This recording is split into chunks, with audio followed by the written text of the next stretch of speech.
We're going to turn now to Admiral Robert Natter. He is joining me now. He is a retired U.S. Navy four-star admiral and a former 7th Fleet commander. Sir, you've heard the news of the day, no doubt. Let me ask you first off, can we defend against this weapon? We have, I would say, limited defense capabilities against this weapon, depending on how it is delivered. I certainly agree with Senator DeMint that we need to invest heavily and quickly in upgrading our capabilities with missile defense. We have gone too slowly in that regard, and the sequestration bounds that have been existent for the last 4 or so years have got to be lifted. The Congress has got to get responsible in this regard, and there's got to be significant investment in missile defense. Having said that, we will never have 100% reliability in shooting a missile down once it's fired. There will always be that threat, and this is a very, very serious situation that we find ourselves in now. Yeah, I mean, what you're saying is a lot more dire than I think a lot of us have heard before this. So you're saying we have limited capability at this point to shoot it down. Do you believe, as they are boasting, that it could reach the American mainland?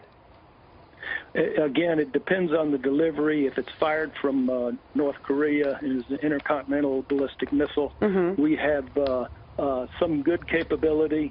It's all about kinematics and the areas where we do have capability against such a missile. Yeah, what would be some of the other options if you're talking about if they weren't firing it from the mainland? That's how you started that. What are other scenarios that we would be on the lookout for? There is no doubt that the best defense is to take them out before they're fired.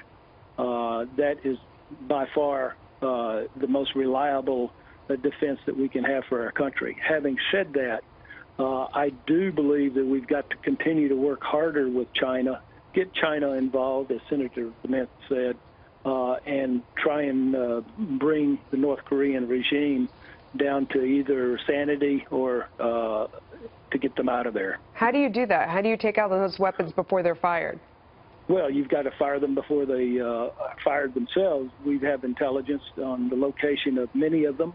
I don't want to pretend that we should be talking about what number that is, but we do have surveillance systems, and we do have intelligence systems that would give us a good indication of where these things are located. How reliable do you think that is?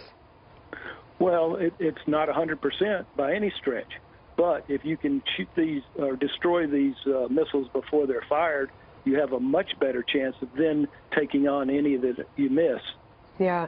Do you, or, I mean, just obviously I'm not a military person, but just playing out the logical scenario, if you were able to take out all of them but 2 or 1, wouldn't they immediately fire that last one?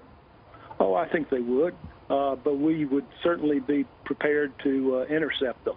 And we would have that capability both in the initial trajectory and also in the down turn in their trajectory.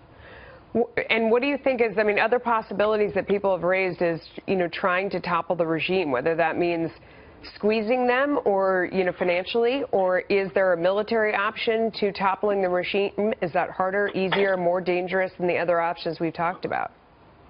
Well, I'd say it's equally dangerous. Again, those steps would be much more readily achievable if we had China. We can't forget that a nuclear holocaust in the Korean Peninsula is going to affect China in a big way. So they have a vested interest in making sure that this doesn't happen as well. So I would suggest that the discussions with China are going to get much more reasonable and I would hope productive. All right. Sir, thank you so much for joining us. We appreciate your time. You're welcome, Melissa.